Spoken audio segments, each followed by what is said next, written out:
小姐，你还记得我吗？别说了！郑小姐，你没事吧？好聪明！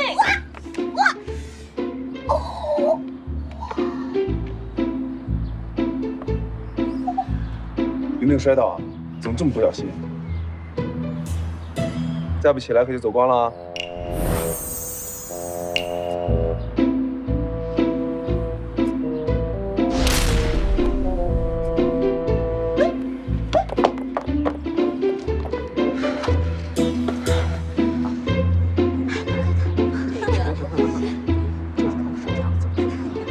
各位，今天我开舞会的目的，主要是为了庆祝我拍回我们池家的祖传羽饰戒指。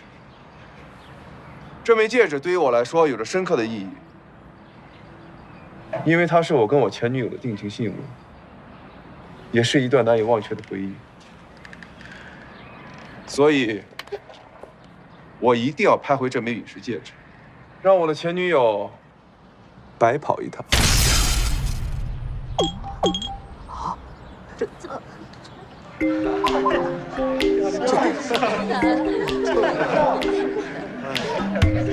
石墨，你到底想怎么样？我说过会给你一个惊喜的，怎么样？刺不刺激啊？如今郑小姐想投怀送抱，我可未必答应。这太不敢干了。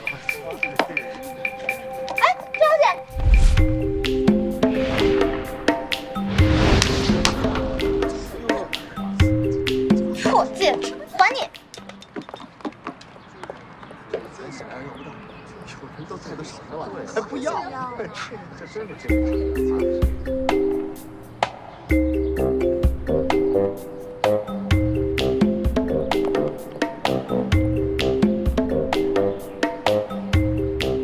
你们在干嘛？叫你们来，嗨起来啊！干杯！郑小姐，郑小姐，郑小姐，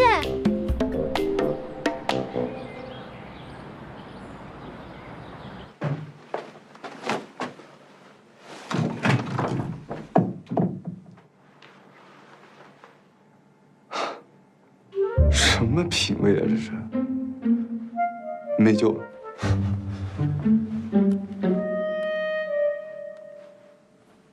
喂，金秘书，我要的潮牌还没到啊！我告诉你啊，我只给你3分钟，听到没有？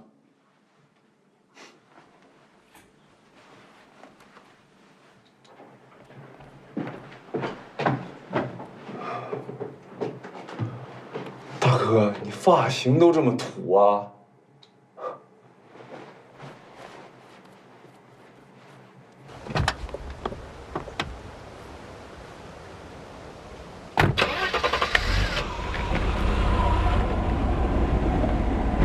停车！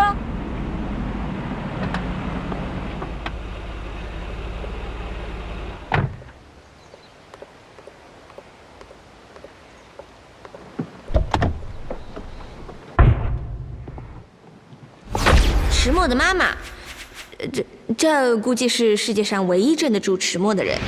这枚戒指是我们池家的祖传之物，我一直势在必得。只要是我看上的东西，不管是人或者是物，一定能够弄到手。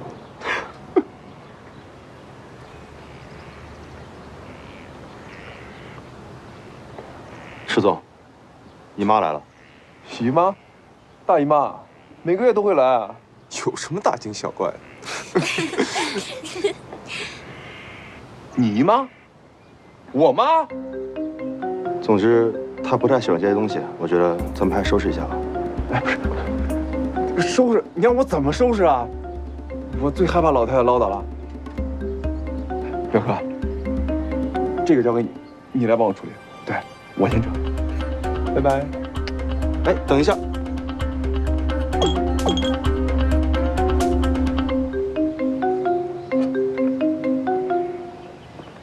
阿姨，今天的花园别墅舞会是专门为了庆祝拍回池家的祖传戒指的。真是胡闹！这么大的事情怎么就不通知我？幸亏宝珠你提前告诉我，要不然我现在还蒙在鼓里呢。迟墨他人在哪儿？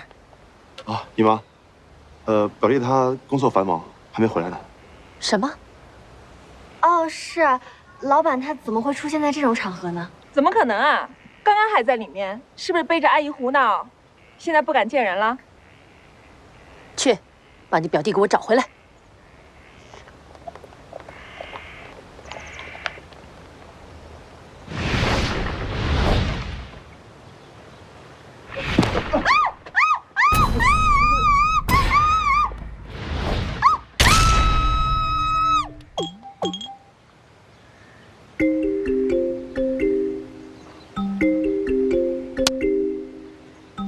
迟墨，你个坏蛋，你死变态！虽然有人顶包挨骂，听起来很爽，但是我要告诉你，我不是什么迟墨，我叫宋小小。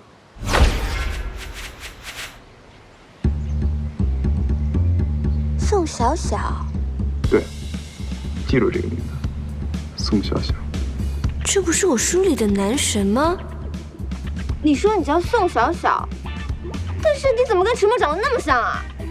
我可没听说过迟氏集团的总裁还有什么孪生兄弟。让开！哎，天气这么热，干嘛这么暴躁啊？你仔细看看，我跟迟墨有什么像的？好像有哪里不对。拜金女我见过，像你这么拜金的我还第一次见。虽然跟那个渣男迟墨长得一模一样，可的确不太像同一个人。难道真的是撞脸了？见别的怎么样？好像是比迟墨那个家伙好看一点。这就对了。你不是迟墨那个混蛋，那我就放心了。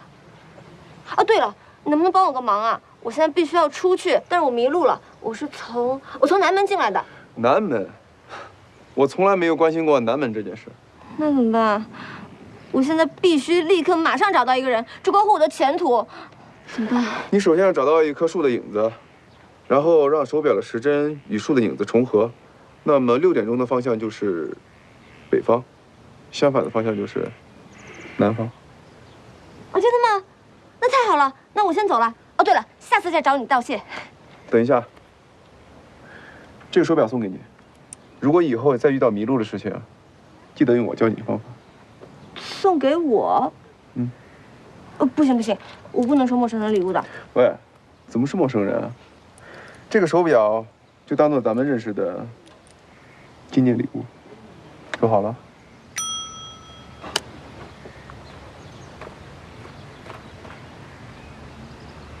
纪念礼物，